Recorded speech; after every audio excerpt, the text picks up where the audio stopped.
Het eiland waar de tabakscultuur een land als Delhi heeft gemaakt, waar in Jambi en Palembang de grote petroleuminstallaties van de koninklijke worden gevonden.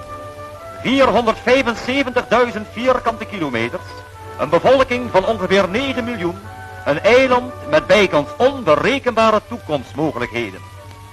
We reizen per tandradbaan naar de Padangse bovenlanden, dwars door het land van de Minangkabauers, door tunnels en over bruggen, langs wilde bergstromen en hoge watervallen, dwars door een landschap van een wonderlijke schoonheid.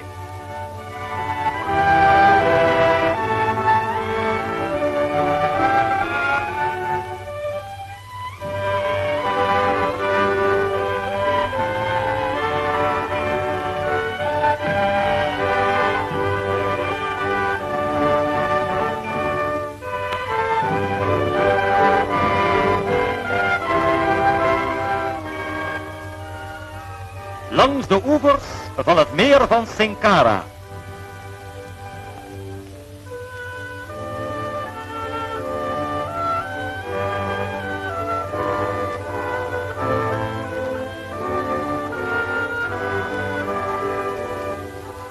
En we bereiken de oude plaats Fort de Kok, een plaats met een geschiedenis.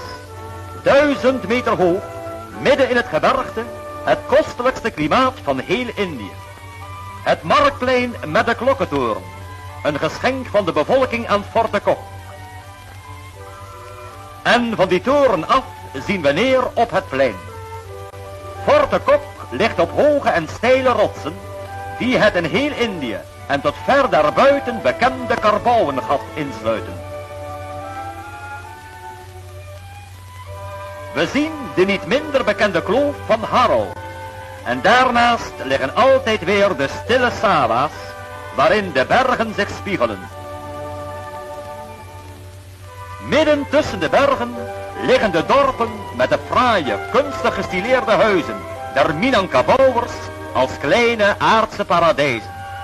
De huizen zijn voorzien van prachtig snijwerk, fraaier dan waar ergens in onze archipel.